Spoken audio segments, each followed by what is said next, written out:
All right, what's up, everybody? Let's get this quick and dirty live broadcast done and over with. I got some information for you. So let's get it started. I don't know if I'm streaming to Instagram. Instagram, you with me? Can you see me? Can you hear me? Uh, let's see. Give me just a second. Let me go back and see what I've done wrong here. Uh,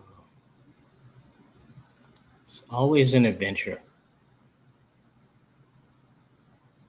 Okay. Looks like I'm streaming. So let's get into it. For those that don't know me, my name is Ren Jones. I'm a certified personal trainer, man. I'm also a corrective exercise specialist. I'm a nutrition coach. I'm a women's fitness specialist. I have 3 different certifications in working with women through the menopause spectrum, which can be a batshit crazy experience for you ladies. I know. Hold on, change is coming. I'm on my way. So what I want to talk about tonight, is just the abs, man, because I don't know, somewhere around the 1990s, around Britney Spears' time, early 2000s, um, women started to catch on to the desire for a flat midsection or a 2-pack or a 4-pack. Shout out to Tupac, or a 6-pack, whatever the pack is. Maybe it was that Janet Jackson song, "Love Will Never Do Without You." She was on the beach. It was a black and white video.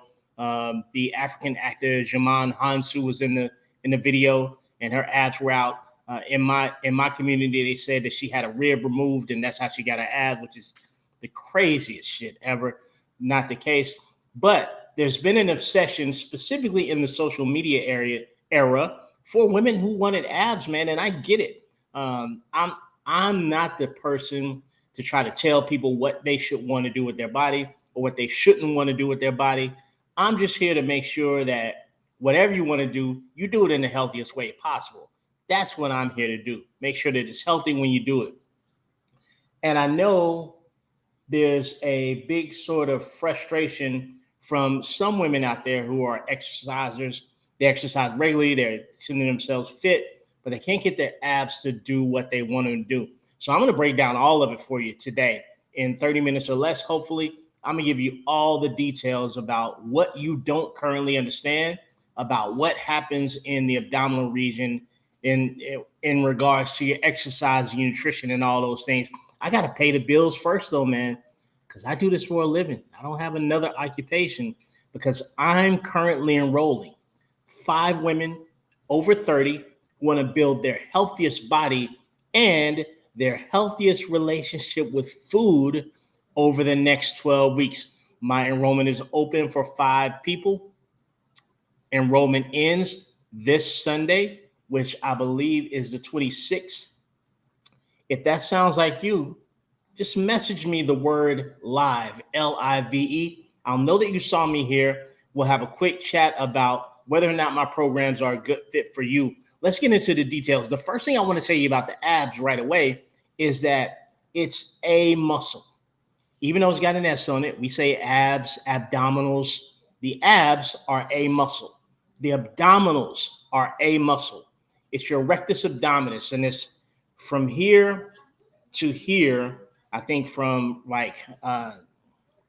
from the pubic bone to the sternum, something like that. Don't quote me on that. But this is your abs. It's not your core. Your core is more than that. Your core is a cylinder with everything around. Think of it like a soda can. Everything around the soda can, your abs, your obliques, your transverse abdominis, your erectors in the back. The top of the can would be your diaphragm. The bottom of the can would be your pelvic floor. So when we talk about training core, that's not the same as training abs. When we talk about training abs, it's not the same thing as training core. If you're training abs, you're probably not really training your entire core. If you're training your entire core, the abs are definitely included, but it's one muscle. It's not 6 different muscles, 4 different muscles, 2 different muscles. It's one muscle, rectus abdominis. And the separation that you see, that's a tissue that runs through your rectus abdominis. The tissue is called linea alba maybe linea alba, LINEA ALBA. That's what makes the separation. We're going to get into that in a second. Dental professionals, dental students know this term because it's the same stuff that's in your mouth, linea alba. So you've got one muscle, you've got these strips of tissue running crisscross and applesauce through that muscle to create the separation that you see in the abs. It's important for you to know that because it's going to give you good information about what information out there is absolute bullshit and what information that's out there you can actually use, and what is or is not happening in the context of your progress in this regard. So here's something that you need to know. We need to start A1 at the upper left-hand corner, and that's moving around at the waist does not give you abs. Crunching does not give you abs. Taking your shirt off on social media, hanging from some upright bar or pole, and lifting your legs up or pulling your knees in does not give you abs. Jesus, Allah, the universe already gave you abs. If you didn't have abs, you wouldn't be able to stand upright. You wouldn't be able to sit upright. You wouldn't be able to pee. You wouldn't be able to poop. You wouldn't be able to cough. So many things you can't do. If you're a woman out there and you've ever had a cesarean section, a C-section, you know that you can't not work your abs. You tried to set up in bed post-surgery and you felt it where they made that cut, that 5 layers of tissue cut.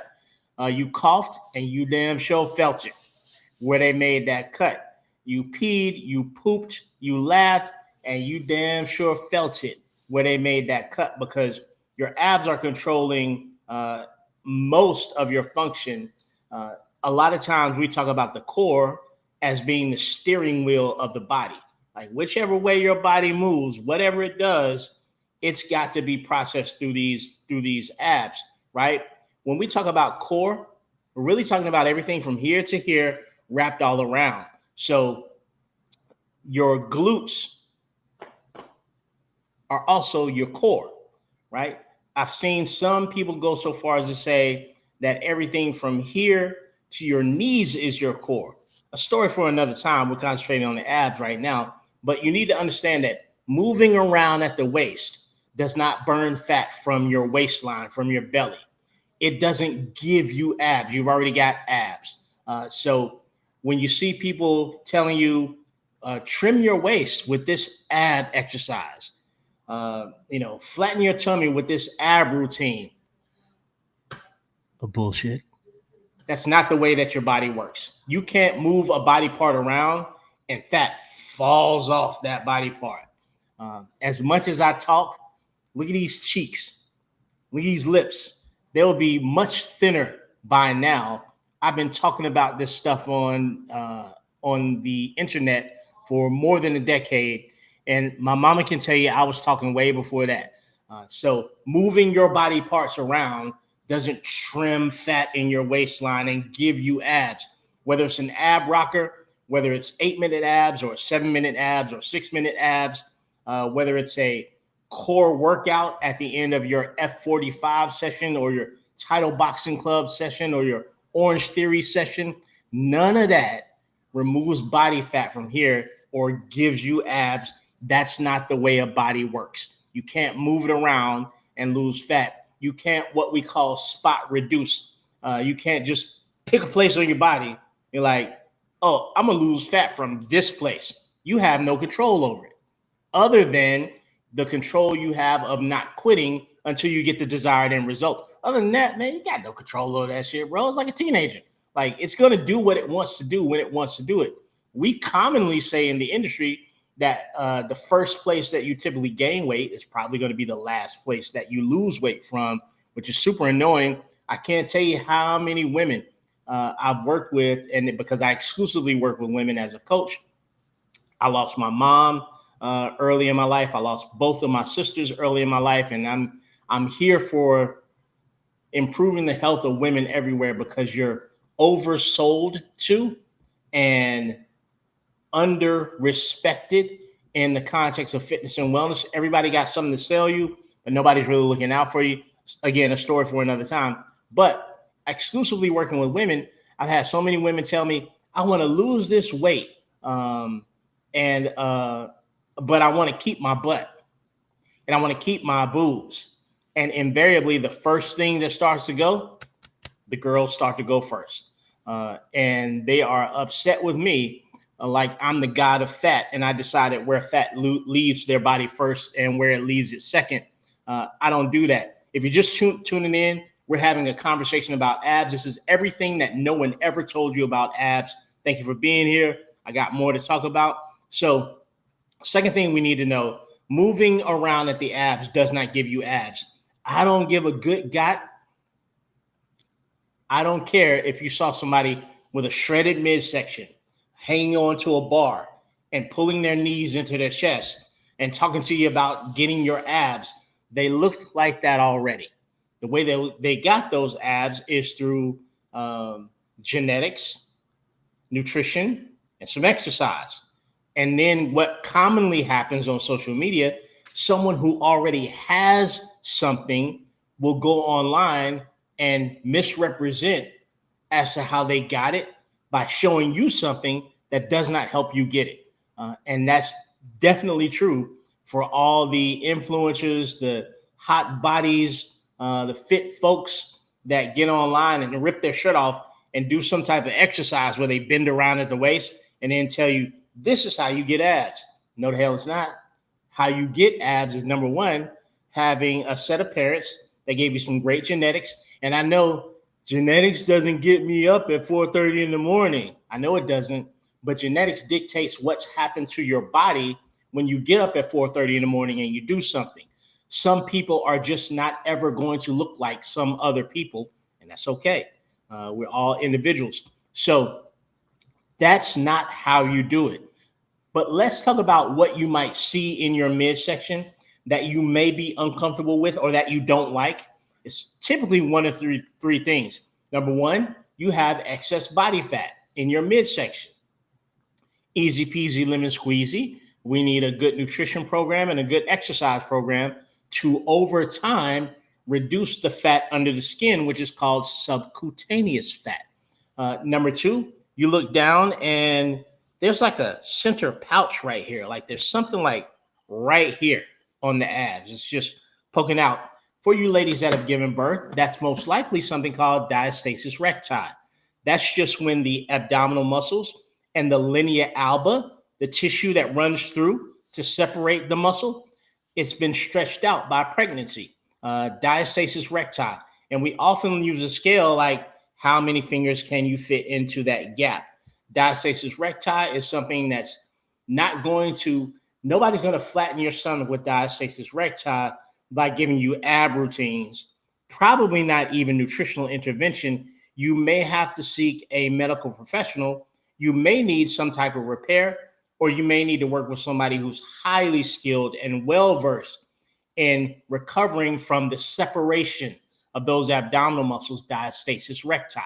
The mommy pouch is sometimes that's what that's referred to. The third thing that you see down here that makes you uncomfortable, that you may not like, and it's none of my business to tell you what you should like or shouldn't like. The third thing you may see is just loose skin. Again, this could happen through pregnancy, but it could also happen if you had a significant weight loss or a particularly quick weight loss, or you have a lower level of elasticity in your skin to start with, and then you have a weight loss. So loose skin, there's no exercising to repair loose skin. What you typically would need in that case is a surgical procedure, something like an abdominoplasty, where you have a tummy tuck.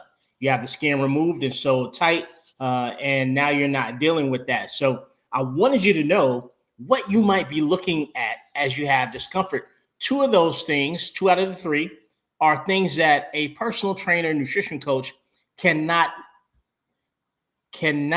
bring you back from.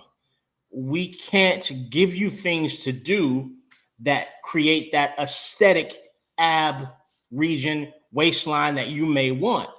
The first thing, excess body fat, we can absolutely help with that. It's just a process.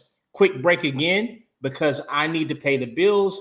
I am currently enrolling for my 12-week signature nutrition and exercise program for women over 30. I've been doing this for over a decade. I work exclusively with women over 30. And if you are a woman over 30 and you want to build your healthiest body, build your healthiest relationship with food over the next 12 weeks, I have 5 available spots open. Enrollment closes on Sunday, which I believe is the 26th. After that, the spots are gone. I won't have another enrollment for about a month. If that sounds like you, just message me the word live, Live.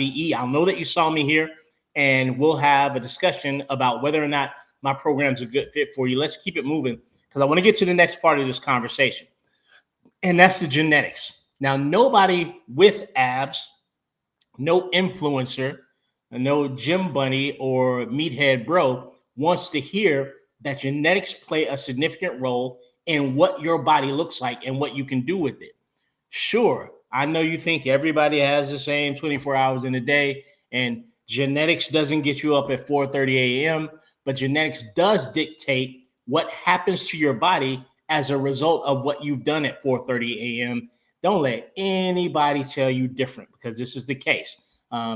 No matter how much I jump every day, genetics will prevent me from dunking on Michael Jordan or LeBron or Kobe. Take your pick, right? No matter how much I lift in a day, genetics will prevent me from building a body like peak prime Arnold Schwarzenegger. No matter how much anybody does of anything, they have a pre-installed genetic predisposition. Here's how it comes into play in the terms of abs. You're going to want to hear this and send this to another person and tell another person. Here's what genetics has to do with abs. Number one, it has to do with how wide that linea alba, the tissue that runs through this one muscle, that's the rectus abdominis, to cause it to seem like there are separations. How wide or thin that tissue is a matter of genetics.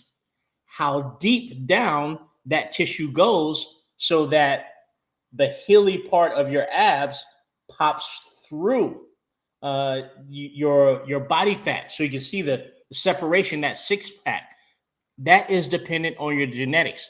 Some people's abdominal muscle is raised higher, and the tissue in between it goes down deeper. Those are the people that have an easier time seeing their abdominals, even when they haven't reduced a large amount of body fat. Some people can reduce, and ladies, I'm talking to you, some people can reduce as much body fat as humanly possible and never see that pop, pop, pop, pop, pop of the abdominals. Some people will do it and they won't have a perfect six pack. Theirs will be sort of lined up like this, like off center, instead of exactly like this. I'm one of those type of people, and I've competed in stage competition before. I got down to my lowest body fat, got on stage, gave them a good pose or two, got a couple of pictures. It was fun, but it's not my jam. But even in that case, my abs weren't perfectly lined up six pack. They were sort of offset like this because of who my father was. Shout out to Reverend Jones. And because who my mother was. Shout out to Barbara Jones. And that's inherited. So that means I get down to a low body fat. I can do all the exercise I want to. And when my abs reveal themselves, they'll be offset. And my muscle peaks weren't quite so high that my abs just really popped. That's genetic. And you're not going to change those things. I see people doing abs hoping that they'll be able to rearrange what the abs look like make them line up in that perfect six pack. Can't do that, fam. Sis, you can't do that. Bro, that's impossible. Now, what you can do is lose more body fat over time, maintain that lower body fat percentage, and you'll have your version of what your ripped abs look like if that's something that's important to you. It means nothing to me because visible abs aren't a sign of core strength. They're just a sign of visible abs. But we need to realize everybody already has abs. They're in there doing work. They're helping with rotation and anti-rotation. They're helping you with posture, standing up straight, sitting up straight. They're helping you with pushing and pulling and coughing and sneezing and all the things. They're there for a lot of people. They're covered in a good amount of body fat, subcutaneous fat, because the average person doesn't want to live the life that goes along with getting those abs. Now, I'm not talking about a 22-year-old. 22, you can barely sort of do anything. You haven't accumulated that much body fat typically in the course of your life yet. If you're a person who was an athlete through high school and into college and et cetera, it's not hard maintaining a trim waistline when you don't have children to care for, a mortgage to pay, a job, and a spouse to give time to. Sure, it's kind of easy. I'm talking about the people 30 up, really 40 and up. You're not going to have a ripped midsection past 40 years of age if you don't already have one and been maintaining it. But you're not going to hire somebody like me. I'm one of the best, believe me. You're not going to hire somebody like me at age 40 and casually get abs. No, you're not going to work out 3 times a week and drink a little bit more water. You're going to be dedicating a large portion of your daily decisions to how is this going to impact my midsection. And that sucks to say, but it's the 100% truth. I mean, I'm keeping a buck with you. You are thinking about things like total daily intake of protein. You're thinking about things like having a set bedtime.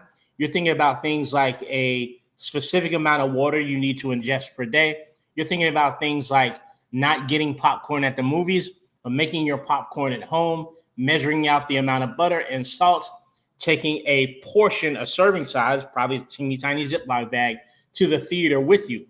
If you want to be a woman, particularly over 40, who wants to have that ripped midsection, you need to get over the concept that it's going to be some type of casual affair where you exercise in the time you have left from your priorities.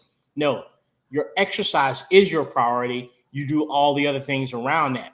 Your nutritional interventions are the priority. You do things around that don't disrupt it. Your sleep is a priority. Your meditation and stress reduction is a priority. Your self-care is a priority. You're basing most of your life's decisions on how it will impact your body fat percentage. That's how you're going to do it. You're not just going to work out 3 times a week a little harder than you used to, and eat a little better, or drink a little more water. This will not be a casual affair for you. But we know what the abdominals are. We know how genetics influences them. We know that moving around at the waist doesn't give us abs. There's no such thing as spot reduction, and we already have abs. Let's talk about what the plan might be to put ourselves in a position where we see that rib midsection. And number one is you're probably most definitely going to be tracking your food. You're going to have a deep understanding of how many calories keep you in a calorie deficit, a bar over which you cannot exceed consumption of energy, just calorie deficit. You're going to know what that number is, and you're going to spend your day, your life adhering to that number. You're going to be dedicated to your exercise. After genetics, after nutrition, next is going to be your non-energy, your non-exercise activity. How often you walk, how many steps you get in a day. Are you a person that takes the steps instead of the elevator? Are you the type of person that parks farther away from the entrance to the store within reason and in a way that you're safe? Don't do this at night out in the boondocks. You get hacked up by Jason. But you're living for activity. You're the type of person when they're on the phone, you pace. You're the type of person that has a standing desk and you stand all day, even though you have a job that doesn't require you to do that. You're thinking about your non-exercise activity. How much calorie expenditure can you create with your daily life, day-to-day processes? This is how people, particularly people over 40, probably over 30, with abs, this is what they're thinking about outside of any genetic gifts that they may have. Next is your exercise, and you're a strength trainer. Unfortunately, for most people, the F45, et cetera type of training may not get you there. It may, but it may not. But People who have that ripped abdominal region, they are strength training because that's one of the best ways to train your entire core, right? Doing squats, great core work. Doing lunges, great core work. Doing pull-ups or push-ups or planks, great core work. The core is meant to stabilize the body. So you put your body into situations where it needs to stabilize in order to work it properly. Remember, working our core, it doesn't give us abs. Working our core doesn't burn fat primarily from our stomach, but doing total body workouts with relatively heavy weight is a great addition to training your core and getting a really decent calorie burn, maintaining muscle, which keeps your metabolism high. And we probably understand that the higher and faster and hotter that our metabolism runs, the less likely we are to accumulate extra what we call subcutaneous fat, the fat that's underneath the skin that we can pinch, like my cheeks. So that's the quick and dirty on abs. If there were questions here, I'm streaming from a third-party device, so I can't see any of these scrolls. I'm currently on TikTok. I'm currently on Instagram. I'm currently on LinkedIn. I'm currently on Facebook. I'm currently on YouTube, and I'm currently on X. So I'm streaming to all those places at the same time. Leave me questions. Ask me questions.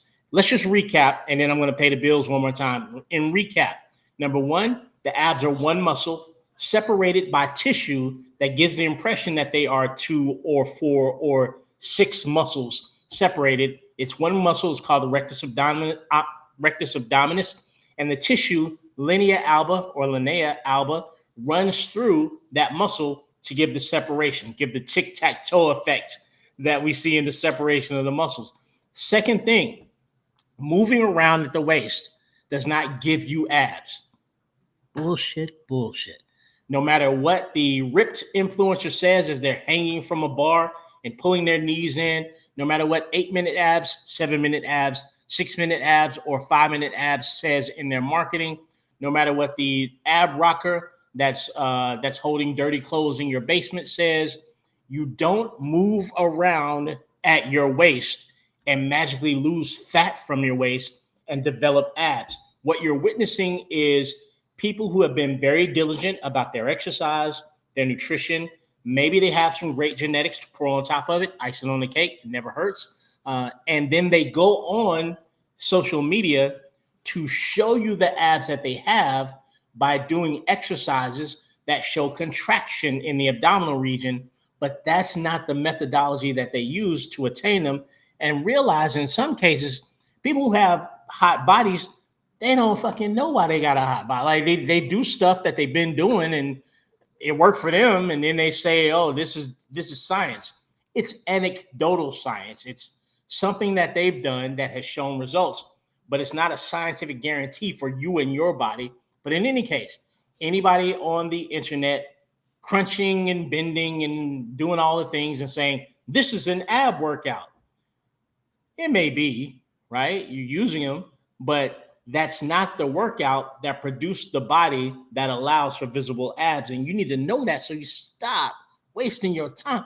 Let's not waste our time in 2025, y'all, right? You've been doing the things that you've been seeing on social media since 2000, a lot of you, and shit ain't working. It's not working. Drop some science on yourself and learn what does work. And then the next thing is that genetics play a role. Genetics play a role in how deep the valleys are between the heels in the abs. Genetics play a role in how wide the tissue is that separates parts of the rectus abdominis. Genetics plays a role in where your body typically likes to utilize fat first and where it typically likes to utilize fat last. Genetic plays a role in everything. It's not to say you can't overcome your genetics, but it's to say you need to understand that your body has a certain range of things that it does genetically, which has nothing to do with the range of things that Betty's body does. You need to know that. You need to know that so you don't think that Betty did it and I can just copy Betty and I'll be Betty. You won't. You'll still be Wilma, and Wilma's awesome. And then the next thing that we need to know is what's the process to get what we're after. It's tedious, excruciating, boring, difficult, and frustrating. And you need to do it for a long ass time to see results. And it's not going to happen casually. You're not going to do a couple of ab classes and step out ripped. You're going to be very diligent about every single thing that you eat. You're going to be very diligent about your bedtime, very diligent about reducing, managing your stress, very diligent about drinking your water, very diligent about eating vegetables. If you're a woman over 40, probably over 30, all of us really, you're going to be very diligent about getting enough protein in your system, which will allow your blood sugar to stabilize, which will prevent the cravings. You're going to be very diligent about taking your ass to bed instead of taking your ass to the pantry at 10 o'clock at night. Not because if you eat after a certain time, it turns to body fat, but because we typically don't make great decisions late in the evening when we're resting on the couch watching our favorite show. Going to bed could be an asset here. Nothing wrong with eating late. When I got on stage back in 2012, I was eating my last meal somewhere around midnight because I was a salesperson for an insurance agency and I was driving from territory to territory in my home state. A lot of times I left at like 8 a.m. and I didn't get back till noon. I had a little cold pack with me that had 6 meals in it, and I was able to stay on task because I only ate those things. And if I needed to heat them up, I would stop at a nice larger gas station. Excuse me, sir, can I use your microwave?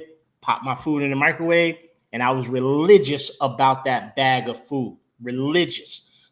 And a lot of you don't want to live that way. And you feel like you can casually get abs because everybody's got a big secret on the internet. My secret workout for abs. Your secret workout is you ate very diligently. You're probably young as shit. You drink a lot of water. You get good sleep. Or you've had a few elective surgeries. Not judging. We listen and we don't judge. Do whatever you want to your body.